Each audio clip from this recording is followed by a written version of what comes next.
إلا الله وحده لا شريك له أشهد أن محمدا عبده ورسوله صلى الله عليه وسلم أفحكم الجاهلية يبغون ومن أحسن من الله حكما لقوم يؤمنون يا أيها الذين آمنوا لا تتخذوا اليهود والنصارى أولياء بعضهم أولياء بعض ومن يتولهم منكم فإنه منهم إن الله لا يهدي القوم الظالمين فترى الذين في قلوبهم مرض يسارعون فيهم يقولون نخشى أن تصيبنا دائرة فعسى الله أن يأتي بالفتح أو أمر من عنده فيصبحوا على ما أصروا في أنفسهم نادمين ويقول الذين آمنوا أهؤلاء الذين أقسموا بالله جهد أيمانهم إنهم لمعكم حبطت أعمالهم فأصبحوا خاسرين يا أيها الذين آمنوا من يرتد منكم عن دينه فسوف يأتي الله بقوم يحبهم ويحبونه أذلة على المؤمنين عزة على الكافرين يجاهدون في سبيل الله ولا يخافون لومة لائم ذلك فضل الله يؤتيه من يشاء واللہ واسع علیم۔ بھائیو، یہ سورہ مائدہ ہے جس کی کچھ آیات میں نے اللہ کی توفیق سے آپ کے سامنے پڑھی۔ اللہ رب العزت فرماتے ہیں افحکم الجاہلیت یبغون ومن احسن من اللہ حکما لقوم یوقنون، کہ لوگ اسلام کو قبول کر لینے کے بعد بھی، اسلام کو اپنا دین تسلیم کر لینے کے بعد بھی جاہلیت کے فیصلوں کو تسلیم کرتے، جاہلی معاشروں کی غالب روایات کو مانتے، یہاں کی غالب تہذیبوں اور غالب ثقافتوں اور غالب نظاموں کے تقاضوں کو تسلیم کرتے۔ حالانکہ جب انسان اسلام قبول کر لیتا ہے تو پھر اس کی زندگی کے سارے فیصلے یہی دین کرتا ہے، وہ اپنی زندگی کے سارے فیصلے اللہ رب العزت سے کرواتا ہے۔ کبھی نہیں ہوتا کہ اسلام کو قبول کرنے کے بعد انسان اپنی زندگی کے فیصلے معاشروں سے لے کے جائے، ماحول کے پاس لے کے جائے، یہودیوں عیسائیوں سے کروائے، یہاں کے رائج قوانین سے کروائے، لوگوں کی اکثریت کو دیکھ کے کرے، یا اپنے دل کی خواہشات اور جذبات سے فیصلے لے، کبھی نہیں ہو سکتا۔ اللہ نے فرمایا لوگ اسلام کو قبول کرنے کے بعد بھی کیا فیصلے جاہلیت سے کروائیں گے، جاہلی معاشروں سے لیں گے، جاہلی روایات کو تسلیم کریں گے، ان کی پاسداری کریں گے۔ حالانکہ اگر ان کے دلوں میں یقین ہو، اگر یہ لوگ ایمان والے ہو، اپنے رب پر ان کو یقین ہو، اس اسلام پر ان کو یقین ہو، تو ان کو اس بات کا ادراک ہونا چاہیے کہ اللہ سے بڑھ کر بہتر فیصلہ کرنے والا کوئی نہیں۔ اللہ سے بہتر فیصلہ کس کا ہو سکتا ہے؟ اللہ ان کا مالک ہے، ان کا خالق ہے، اس نے ان کو پیدا کیا ہے، وہ ان کی فطرت سے واقف ہے، اسی نے ان کے لیے ضابطے اور قوانین بنائے ہیں۔ اس مالک سے جو ان کے پل پل سے واقف ہے، جو ان کے انگ انگ سے علم رکھتا ہے، اس سے بڑھ کر ان کی زندگی کے فیصلے کون کر سکتا ہے؟ وہی ضابطے دے گا، وہی اصول دے گا، وہی قوانین دے گا، وہی قواعد دے گا۔ انہی قواعد و ضوابط کی پابندی کرنے کا نام ہی تو اسلام ہے، جو اللہ رب العزت انسان کو دنیا میں بھیجنے کے بعد اس کو قواعد اور ضوابط اور اصول ان میں اللہ باندھ دیتا ہے، اور انسان اپنے آپ کو ان کے اندر جھکا کے رکھتا ہے، انہی کے مطابق چلاتا ہے، اپنے رب کے سامنے کبھی سرکشی اور بغاوت کا سر نہیں اٹھاتا۔ اس انداز سے زندگی میں چلنا ہی تو اسلام کہلاتا ہے۔ یہ کیا اسلام ہوا کہ انسان صرف دعویٰ کرتا رہے، زبان سے بولتا رہے، لیکن جب کہیں کوئی فیصلے کی باری آئے تو فیصلے معاشروں سے کروائے؟ صرف اللہ سے زبان کا تعلق ہو، اسلام سے صرف بول کا تعلق ہو، زندگی میں کہیں اللہ کے فیصلے، اس رب کے دیے اصول نظر نہ آئے، گھروں میں، گھروں کے ماحول میں کہیں اللہ کے دیے اصولوں کی پاسداری نظر نہ آئے، اولاد، بچے، ان کی تعلیم، ان کی تربیت اور وہ معاشرہ جو ہم کھڑا کرتے ہیں، وہ کاروبار جو ہم دن رات کرتے ہیں، ان میں کہیں بھی اللہ تعالیٰ کا کوئی اصول کار فرما نظر نہ آئے، صرف اسلام خالی خولی زبانوں کا اور دعووں کا نام ہو، میرے بھائیوں یہ دعوے اور صرف زبانیں اللہ کے ہاں نہیں پہنچتی۔ جو آدمی دنیا میں فیصلے اور لوگوں کے تسلیم کرتا ہے، دنیا کے جاہلی معاشروں کی اور یہاں کی ریت اور روایت کی پاسداری چاہتا ہے، دیکھو جی آخر ہمیں دنیا میں بھی تو رہنا ہے نا، مولوی صاحب اتنی بھی سختی اچھی نہیں ہوتی، آخر دنیا کے ماحول کے ساتھ بھی تو چلنا ہے نا۔ میرے بھائیوں دنیا کے ماحول کے ساتھ چلنا ہے، دنیا میں رہنا ہے، دنیا والوں کو راضی رکھنا ہے، یہ سارے جملے کہتے ہم اپنے آپ کو مطمئن کرنے کے لیے، لیکن یہ کہتے وقت ہم بھول جاتے ہیں دنیا کو راضی رکھنا اللہ کو ناراض کر لینا ہے۔ کیا دنیا کی رضا ہم اللہ کی ناراضگی کے مول پر خریدتے ہیں؟ نہیں چاہیے اسلام والوں کو اور مسلمانوں کو دنیا والوں کی اس انداز کی رضامندی کہ جس سے ان کا رب ان سے روٹھ جائے۔ مسلمان ہر حالت میں اپنے اللہ کو، اپنے رب کو راضی رکھتا ہے، ساری دنیا اس سے ناراض ہو جائے لیکن اپنے رب کو کبھی ناراض نہیں کرتا۔ ساری دنیا اس کا دامن چھوڑ دے لیکن اگر اس کا دامن اس کے رب کے پاس ہے اور اس نے اپنی دوستی، اپنا تعلق اپنے رب کے ساتھ مضبوط رکھا ہے، سارے تعلق ٹوٹ جائے پھر بھی یہ اسلام والا مسلمان فائدہ میں۔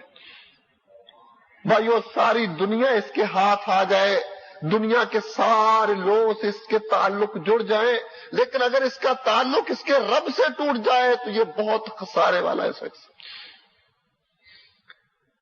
اسلام کی تعلیم تو یہی ہے، اسلام یہی سکھاتا ہے کہ پل پل اپنے رب کو راضی رکھنا ہے، لمحہ لمحہ جب بھی کوئی قدم اٹھانا ہے، جب بھی کوئی فیصلہ کرنا ہے، رشتہ کرنا ہے، ناطہ کرنا ہے، کس چیز کو قبول کرنا ہے، کسی کو رد کرنا ہے، محبتیں کھڑی کرنی ہے، نفرتیں استوار کرنی ہے، زندگی میں کچھ معیار بنانے ہیں، زندگی میں اپنی ترجیحات کا تعین کرنا ہے، کہیں بھی کوئی فیصلہ کرنا ہے، ادھر جانا ادھر نہیں جانا ہے، یہ کرنا یہ نہیں کرنا ہے، جو کچھ بھی کرنا ہے وہ اپنے رب سے لینا ہے۔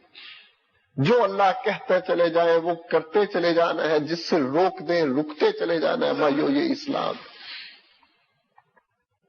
اسلام کو ماننے کے بعد انسان کبھی دنیا کے تقاضوں کو نہیں دیکھتا، کبھی دنیا والے لوگوں کی اکثریتوں سے مرعوب نہیں ہوتا، کبھی وہ یہ نہیں سوچتا آخر ہمیں دنیا میں تو رہنا ہے۔ میرے بھائیو دنیا میں ہمیں نہیں رہنا، دنیا سے ہمیں جانا ہے۔ ہاں دنیا میں رہنا ہے تو اپنے اللہ کے اطاعت میں رہنا ہے، اللہ کے آگے جھک کے رہنا، اپنے آپ کو جھکا کے رہنا۔ اگر ہم یوں ہی جھکے رہے، یوں ہی اطاعت میں اپنے آپ کو رکھتے رہے، اتباع تسلیم میں رکھتے رہے، تو میرے بھائیوں جب اللہ سے ملاقات ہوگی ہمارا رب ہم سے راضی ہوگا، ہمارا کام بن جائے گا۔ یہ مختصر سا زندگی کا خلاصہ ہے۔ میرے بھائیوں ہم ذرا اپنی زندگی پر نظر دوڑا کے دیکھیں، وہ آدمی بہت عقل مند ہوتا ہے، یقین کیجئے بہت بصیرت والا اور فراست والا شخص ہوتا ہے جو کسی بھی نقصان کے آنے سے پہلے اپنا حساب کتاب بیلنس کر لیتا ہے، پیش آمدہ خطرات کو بھانپتے ہوئے پہلے سے کچھ پریکاشنز کر لیتا ہے، پہلے سے کچھ نہ کچھ اپنی سیفٹی کا بندوبست کر لیتا ہے۔ میرے بھائیوں اقترب للناس حسابهم، اللہ نے کہا یہ لوگ، یہ دنیا والے، ان کے حساب کتاب کی گھڑی جب ان سے ان کی زندگیوں کے بارے میں، ان کی جوانیوں کے بارے میں، اللہ نے جو انہیں نعمتیں دی اس کے بارے میں اللہ پوچھنے والا ہے، ان کی نیکیوں ان کے گناہوں کے بارے میں اللہ سوال کرنے والا ہے، وہ گھڑی بالکل ان کے سر پہ کھڑی ہے۔ بھائیوں وہ دور کی بات نہیں، اقترب بالکل سر پہ کھڑی ہے. آج ہم یہاں ہیں تو کل ہم جواب دے رہے ہو. میرے بھائیوں، اس کی ہم نے کیا تیاری کی ہے؟ اس کے لیے ہم نے اپنے آپ کو کیسے ذہنی طور پر اور عملی طور پر تیار کیا ہے؟ آپ یقین کیجئے، آپ خود جائزہ لے کر دیکھ لیں. شاید یہ بات ہمیں بہت دور کی نظر آتی ہے، لیکن بھائیوں دور کی بات نہیں ہے. آج جس شخص کی 50 سال عمر ہے، یقین کیجئے وہ 50 سال پہ رک کے ذرا دیکھے، پیچھے نظر دوڑائے، 50 سال کہاں گئے؟ یقین کیجئے ایسے لگتا ہے جیسے کل کی بات ہے کہ میں کچی پہلی دوسری کلاس کا طالب علم. یہ 40 سال، یہ 45 سال ایسے لگتا ہے جیسے چند ایک لمحوں کی بات ہے، گزر گئے. بھائیوں اگر یہ 40-50 یوں بیت گئے، اگر زندگی وفا کرتی رہی، ایوریج جو 5 6 7 باقی ہے وہ تو چٹکیوں میں بیتنے والے. ہم اتنی لمبی لمبی منصوبہ بندیاں کر کے جی رہے ہیں، نہ ہماری سابقہ زندگی میں کہیں اسلام کے کوئی محنت، اسلام کے لیے کوئی راستہ، اسلام کے لیے کوئی جدوجہد، یہ کہیں کوئی قربانی، یہ بالکل نہیں موجود. اور نہ ہماری آئندہ کی منصوبہ بندیوں میں کہیں کوئی ایسی بات ہے. یقین کیجئے 50 سال پہ جو کھڑا شخص ہے وہ ذرا سوچ کے دیکھے، پلٹ کے دیکھے، میرے پچھلے 50 سال میں اسلام کے لیے میں کچھ نہیں کر سکا. اللہ نے مجھے جوانیاں دی، ہمتیں دی، قوتیں دی، صلاحیتیں دی، یہ سارا کچھ میرے رب نے مجھے عطا کیا، میرا کوئی کمال نہیں تھا. اللہ نے مجھے صحت دی، دونوں ٹانگیں دی، بازو دیے، آنکھیں دیے، کان دی، کتنے بڑے بڑے اللہ نے مجھے نعمتیں عطا فرمائی. لیکن میں نے اپنے رب کا کیا شکر ادا کیا؟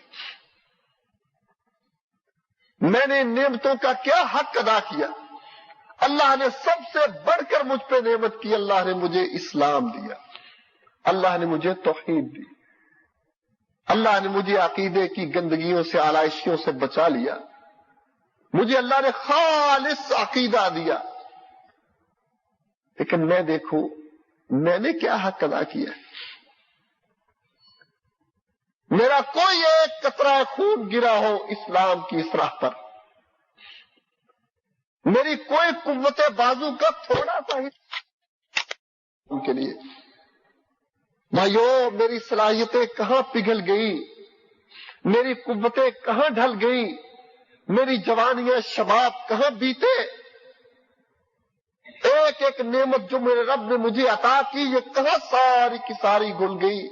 کبھی ہم نے سوچا ہے اللہ نے یہ کس لیے دیے تھے اور ہم نے کہاں استعمال کی؟ میں نے جو اللہ نے دیا، میں نے ساری چیزوں کو دنیا ہی کی نظر کر دیا، دنیا میں جھونک دیا.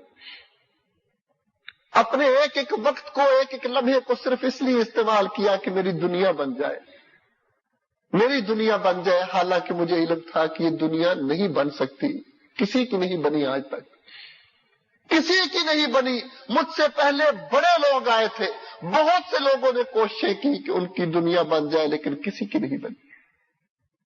میں بولا کس چکر میں اس دنیا کو اپنا بنانے کے لیے. دنیا یہاں رہ جاتی ہے، لوگ چلے جاتے ہیں. مجھے بھی آج میں ہوں تو کل نہیں ہوگا، مجھے بھی چلے جانا ہے. میں کس چکر میں پڑا؟ جہاں میں جانے والا ہوں اس کی کوئی تیاری ہے؟ یا ایھا الذین آمنوا اتقوا اللہ ولتنظر نفس ما قدمت لغد واتقوا اللہ ان اللہ خبیر بما تعملون ولا تکونوا کالذین نسوا اللہ فانساہم انفسہم. لوگوں ایمان والو، اتقوا اللہ، اللہ سے ڈر جاؤ. ولتنظر نفس ما قدمت لغد، تم میں سے ہر کوئی یہ دیکھے کہ اس نے اپنے کل کے لیے، اپنے مستقبل کے لیے کیا کیا ہے، کیا آگے بھیجا. میرے بھائیوں، حساب کتاب سے پہلے اپنا حساب کر لو، وہ میزان لگنے سے پہلے اپنے اعمال کو تول لو. اور میرے بھائیوں یقین کیجئے، اگر آج جہاں ہم بیٹھے ہیں ہم یہیں پہ اپنی میزان لگا کے اپنے آپ کو تولنا شروع کر دیں تو یقین کریں نتیجہ ہمارے سامنے ہوگا کہ میں کس منزل کا راہی ہوں. اگر ہم آنکھیں بند نہ کریں، اپنے آپ کو دھوکہ نہ دیں، یقین کیجئے ہم میں سے ہر شخص جہاں آپ بیٹھے ہیں، آپ میزان لگا کے تول کے دیکھ لیں کہ میں کس منزل کا راہی ہوں، میں کدھر جانے والا. کوئی لمبی چوڑی بات نہیں، اپنے آپ کو دھوکہ نہ اگر دے، اپنے ساتھ مخلص ہوں، یقین تجھے آپ کر سکتے۔ آپ اپنے دل پہ ہاتھ رکھ کے اپنے دل کی حالت کا جائزہ لیں کہ میری حالت ایمان والی ہے یا نفاق والی ہے۔ اللہ کیا مجھے پسند کرتا ہے اس حالت میں جس میں ہوں؟ اگر میری اسی حالت میں میرے رب سے ملاقات ہوگی، میں چہرہ اٹھا دیکھ سکوں گا؟ جس حالت میں اس وقت میں ہوں، اللہ نے قرآن میں کہا وَلَا تَمُوتُنَّ إِلَّا وَأَنْتُمْ مُسْلِمُونَ، لوگوں وَلَا تَمُوتُنَّ إِلَّا وَأَنْتُمْ مُسْلِمُونَ، نہ تم مرنا مگر اسلام کی حالت میں۔ اپنے آپ کو ہر وقت ایسی حالت میں رکھو، اپنے آپ کو ہر وقت ایسی حالت میں رکھو کہ اگر تمہاری ملاقات تمہارے رب سے ہو تو کہیں کوئی ایسی بات نہ موجود ہو کہ تم شرم سے سر نہ اٹھا سکو۔ تمہاری حالت فرما برداریوں والی ہو جب تمہاری رب سے ملاقات ہو، جب تمہاری رب سے ملاقات ہو تمہاری حالت اسلام والی ہو، تمہارا کوئی عمل اسلام سے باہر نہ ہو، یہ کوشش کرو۔ لا تموتن، تمہارا چہرہ، تمہارا لباس، تمہارا ذہن، تمہاری فکر، تمہاری محنت، جدوجہد، تمہارا گھر، اس گھر کی عورتیں، ان کا پردہ، اس گھر کے ساری سیٹنگ، اس کے فرنیچر، کارپیٹس، اس کے اندر پڑے ایک ایک آلات، وہ موسیقی کے ہیں، وہ کیا ہے، کتابیں ہیں، ناولز ہیں، ایک ایک اس گھر کا انداز، تمہارا کاروبار، وہ حلال ہے، وہ حرام ہے، وہ سود کا ہے۔ میرے بھائیوں، ایک ایک چیز کا جائزہ لینا چاہیے کہ میری حالت کیا ہے۔ اگر اس حالت میں میری رب سے ملاقات ہو گئی، کہیں کوئی ایسی چیز تو نہیں جس کے بارے میں میرا اللہ اسپیشلی پوائنٹ آؤٹ کر کے مجھ سے پوچھ لے کہ یہ تو نے کیوں کیا؟ اور میرے بھائیوں، جس سے سوال ہو گیا وہ مارا گیا، جس سے یہ پوچھ لیا گیا یہ کیوں کیا، اللہ نے پوچھ لیا، یاد رکھنا میرے بھائیوں، پھر اس چیز کا جواب نہیں ہو کہ یہ کیوں کیا میرے بندے، تو میرا بندہ تھا، میں تیرا مالک تھا، تو نے یہ کیوں کیا؟ اس کا پھر بھائیوں جواب نہیں ہوگا، سمجھ لیجیے وہ مارا گیا۔ وَلْتَنْظُرْ نَفْسٌ مَا قَدَّمَتْ لِغَدٍ، ہر کوئی دیکھے کہ اس نے اپنے کل کے لیے کیا کیا ہے۔ میرے بھائیوں، ہمارا کل، ہمارا مستقبل آخرت ہے۔ دنیا کو اللہ کل اور مستقبل مانتا ہی نہیں۔ جس کو دوام اور قرار نہ ہو، اللہ اس کو مستقبل اور فیوچر تسلیم نہیں کرتے۔ ہم مستقبل کس کو سمجھ بیٹھے، ہم کل اور مستقبل اور فیوچر کسے سمجھ بیٹھے ہیں بھائیوں؟ اور اللہ نے فرمایا لوگوں اللہ سے ڈر جاؤ، دیکھو تمہارے کل کے بینک میں کیا جمع ہے، تمہارے دنیا کے بینک میں تو لاکھوں جمع ہے، کروڑوں جمع ہے، بڑے بڑے ایسٹس تم رکھتے ہو، بڑی بڑی فائلیں اور پراپرٹیز تمہارے پاس موجود ہیں، بڑے بڑے تم نے انڈسٹریل یونٹس لگا لیے ہیں۔ ہاں ذرا اتنا بھی جائزہ لو کہ تمہارے آخرت کے بینک میں، آخرت کے اکاؤنٹ میں کیا جمع ہے، جو تمہاری اصل پونجی ہے، یہ سارا کچھ، ساری پراپرٹیز، سارا بینک بیلنس کسی اور کا ہے، تمہارا نہیں ہے۔ تم دیکھو تمہارے اکاؤنٹ میں کیا ہے، جو تمہارا اصل اکاؤنٹ ہے، جو تمہارے کام آنے والا ہے، تم نے ایک دن کے 24 گھنٹوں میں کتنے گھنٹے اس اکاؤنٹ میں جمع کروائے، اپنے اتنے خون میں سے کتنا خون اس اکاؤنٹ میں دیا ہے، اپنی اتنی زندگی، اتنی محنتیں، اتنی جدوجہد، اتنی کاوشیں، اتنی قوتیں کتنا اس اکاؤنٹ میں جمع کروایا ہے، ذرا تول کے دیکھو۔ وَلَا تَكُونُوا كَالَّذِينَ نَسُوا اللَّهَ فَأَنسَاهُمْ أَنفُسَهُمْ وَلَا تَكُونُوا كَالَّذِينَ نَسُوا اللَّهَ، مسلمانوں، ایمان والو، کبھی اس طرح نہ ہو جانا، ایسے لوگوں کی مانند نہ ہو جانا کہ جنہوں نے اپنے اللہ کو بھلا دیا۔ لوگوں، کبھی ایسی حالت میں نہ ہونا کہ تمہاری حالت سے پتا چلے یہ وہ شخص ہے جس نے اپنے مالک کو بھلا دیا۔ کبھی ایسی حالت اختیار نہ کرنا کہ تمہاری حالت بول کے کہے کہ اس کو تو اس کا رب ہی یاد نہیں۔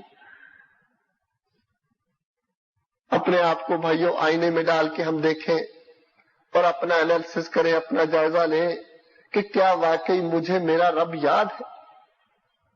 میں اپنے اعمال کو دیکھوں، میرے محترم بھائیوں، میں آپ کو دھوکہ دے سکتا ہوں، بڑی باتیں کر کے، بہت کچھ کر کے شاید آپ کو مطمئن کر لوں، اپنی حالت پر دھوکہ دے لوں، لیکن یقین کیجئے میں اپنے اندر کے انسان کو بہت بہتر جانتا ہوں۔ میرے بھائیوں، ہم میں سے ہر شخص دوسروں کو شاید دھوکہ دے لے، اس کی آنکھوں میں دھول جھونک لے، لیکن میرے بھائیوں ایک تو ہم اپنے رب کو دھوکہ نہیں دے سکتے، وہ ہمارے سینوں تک سے واقف ہے، اور میرے بھائیوں دوسرا میں خود جانتا ہوں میرے اندر کون سا انسان ہے، میرے کتنے بڑے بڑے گناہ ہیں، میری تنہائیاں، میری خلوتیں کیسی ہیں، میری زندگی کے فیصلے کیا ہیں، میری چاہتیں کیا ہیں، میرے لگاؤ کیا ہے، میرا طبعی رجحان کس طرف ہے۔ میں ایک ایک چیز کا جائزہ لے کے دیکھوں میرے اندر کا انسان کیا چاہتا ہے۔ میرے بھائیوں اصلاح کرو۔ اور میں گزارش کر رہا تھا کہ ایمان بڑھتا ہے، ایمان گھٹتا ہے، انسان کسی نہ کسی حالت میں ضرور ہوتا ہے، یا وہ ایمان کی اور ایمان کی بہت اچھی حالت ہوتی، یا بھائیوں وہ نفاق کی حالت ہوتی۔ ہم رمضان کے 2 عشرے مکمل کرنے کو چلے، ہم ذرا تھوڑا سا رک کے سوچیں میرے بھائیوں، اتنا رمضان ہم نے گزار دیا، بہت تیزی سے گزر گیا، یقین کیجیے یہ دن۔ ہم شاید ان موقعوں سے اس انداز سے استفادہ نہ کر سکے، فائدہ نہ اٹھا سکے جیسا حق تھا۔ میرے بھائیوں کچھ روز ابھی باقی ہیں، چلو انہی کو ہم استعمال کریں، انہی سے فائدہ اٹھا لیں۔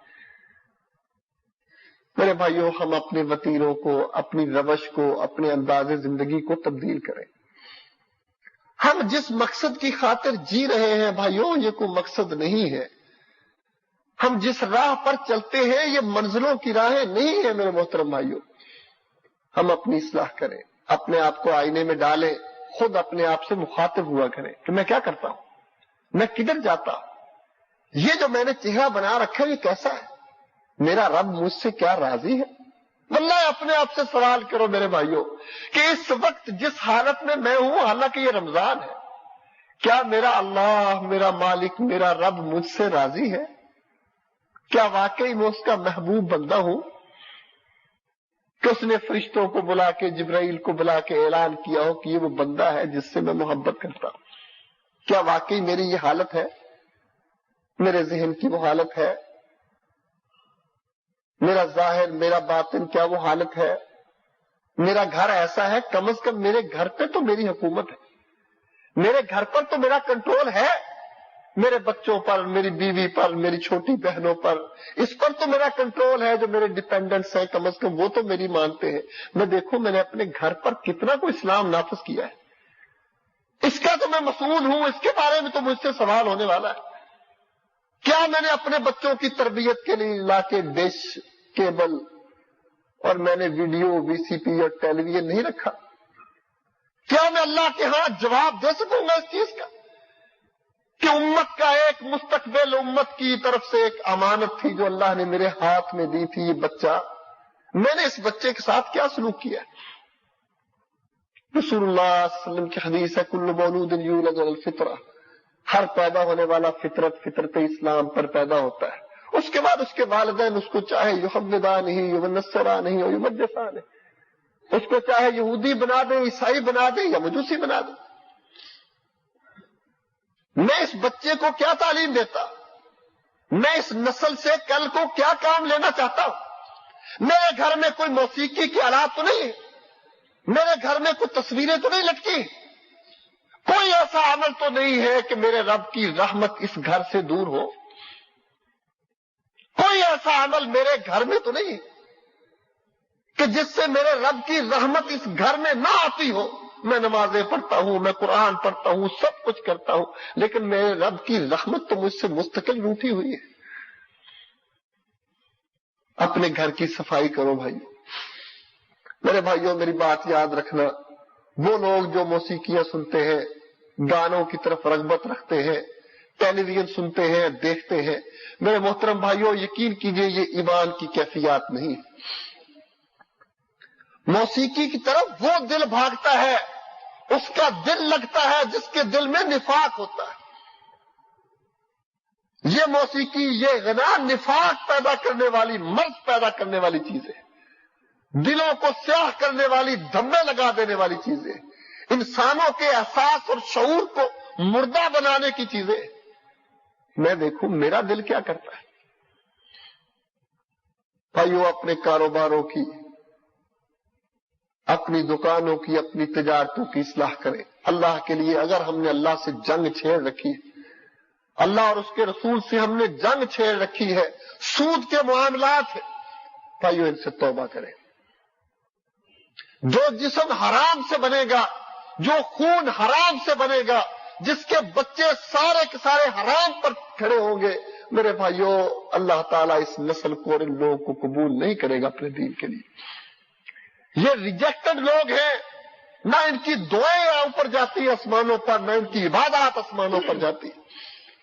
اللہ کہتا ہے کوئی شخص آئے، اس کے بال غبار آلود ہو، سفر کا تھکا ہوا ہو، ہاتھ اٹھا کہے رب رب، اے میرے رب اے میرے رب، روتا رہے، دعائیں کرتا رہے، اللہ اس کی کیسے سنے؟ اس کا کھانا حرام کا ہے، اس کا پہننا حرام کا ہے، اللہ اس کی کیسے سنے؟ یہ لاکھ روتا رہے، لاکھ ندائیں کرتا رہے، جو مرضی کرتا رہے، اللہ اس کی کیسے سنے گا؟ اس کا کھانا پینا پہننا حرام کا۔ میرے بھائیو اپنے معاملات کی ہم اصلاح کریں، اپنے معیاروں کی اصلاح کریں۔ ہم کب خوش ہوتے ہیں، کب پریشان ہوتے ہیں؟ سارا اسلام لٹ جائے، ایمان ہمارا برباد ہو جائے، یقین کریں ہمارے ماتھے پر سلوٹ تک نہیں آتی، ہماری جیب سے 5 روپے گر جائے ہم پریشان پھرتے۔ میرے بھائیوں جب ہم انشاءاللہ یوں اپنی دیکھ دیکھ اصلاح کریں گے، اللہ کو کبھی نہیں بھولیں گے، انشاءاللہ ہمارا رب بھی ہمیں یاد رکھے گا۔ جو بھائیوں ایک قدم چل کے آئے گا، جو چل کے آئے گا، اللہ اس کی طرف دوڑ کے آئیں گے۔ اللہ کی رحمتیں ہمارے گمان سے زیادہ وسیع ہیں، اور اللہ فرماتے ہیں فَأُولَٰئِكَ يُبَدِّلُ اللَّهُ سَيِّئَاتِهِمْ حَسَنَاتٍ، کچھ توبہ کر کے آئے تو صحیح، ایمان اور عمل صالح کو دوبارہ اپنائے تو صحیح۔ فَأُولَٰئِكَ يُبَدِّلُ اللَّهُ سَيِّئَاتِهِمْ حَسَنَاتٍ، مایوسیوں کی بات نہیں، اللہ کے دروازے پر آ کے دیکھو، صرف اللہ گناہوں کو معاف نہیں کرے گا، اللہ گناہوں کو نیکیوں میں بدل دے گا۔ اللہ کے دروازے پر آ کے جھک کے تو دیکھو، ذرا 2 آنسو بہا کے اپنے گناہوں سے معافی مانگ کے تو دیکھو، اپنی اصلاح کا عزم کر کے تو دیکھو۔ میرے بھائیوں جب ہم یوں چلیں گے، اللہ پھر ہم سے انشاءاللہ بڑے بڑے کام لے گا، آپ یقین کیجئے۔ پھر اللہ ہمیں منتخب کرے گا۔ اللہ قرآن میں کہتے ہیں یتخذ منکم شہداء، اللہ نے یہ جہاد کے سلسلے جاری کیے، اللہ تم میں سے شہیدوں کو چنتا ہے۔ یقین کرے ہم میں سے اللہ شہیدوں کو چنے گا، اللہ ہمیں شہادتیں بھی دے گا۔ میں سمجھتا ہوں جس دنیا میں سب سے بڑا اللہ کا فضل ہے جو اللہ کسی بندے پہ کرتا ہے کہ اللہ اس کو شہادت انعام کے طور پہ دیتا ہے، شہادت دیتا ہے اللہ اس کو انعام کے طور پر۔ میرے بھائیوں اللہ ہمیں بھی قبول کر لے گا۔ اور رسول اللہ صلی اللہ علیہ وسلم نے فرمایا ذروۃ سنامہ الجہاد فی سبیل اللہ لا ینالہ الا افضلہم، اسلام کی چوٹی، اسلام کا سب سے اعلیٰ ترین عمل اللہ کی راہ میں جہاد کرنا ہے۔ لا ینالہ الا افضلہم، اللہ اس جہاد کے لیے انہی لوگوں کو چنتے ہیں، منتخب کرتے ہیں جو اس دنیا کے لوگوں میں سب سے اعلیٰ ترین لوگ ہوتے ہیں۔ میرے بھائیوں مجھے اپنے رب پہ یقین ہے، جب ہم اس انداز سے سیدھے ہو کے چلیں گے، اپنے رب سے غلطیوں کی معافیاں مانگ کے چلیں گے، اور انشاءاللہ اپنی اصلاح کر لیں گے، اپنے کردار کی، اعمال کی، افکار کی، عقائد کی، انشاءاللہ آپ دیکھیں گے اللہ ہمیں ان لوگوں میں شامل کر لے گا جن کو اللہ بڑے بڑے کاموں کے لیے منتخب کرتا ہے۔ اور رسول اللہ صلی اللہ علیہ وسلم کی حدیث بھی ہے کہ جس شخص کا اللہ بھلائی کا ارادہ کرتے ہیں فعملہ، اللہ اس شخص کو اپنے دین کے لیے استعمال کر لیتے ہیں۔ میں واللہ یہی سمجھاؤں بھائیوں کہ اللہ جس شخص سے بھلائی کا ارادہ کرتے ہیں اس کو استعمال کر لیتے ہیں۔ کیا مانی بھائیوں؟ اگر آج ہماری قوتیں ضائع ہو رہی، یقین کیجئے ہماری نااہلیاں ہیں، ہمارے گناہ ہیں جو رکاوٹ بنے ہیں، ہماری اپنی غلطیاں ہیں، ہمارے گناہ معصیتیں نافرمانیاں ہیں بھائیوں جو رکاوٹ بنی ہوئی، ورنہ کوئی رکاوٹ اور نہیں ہے۔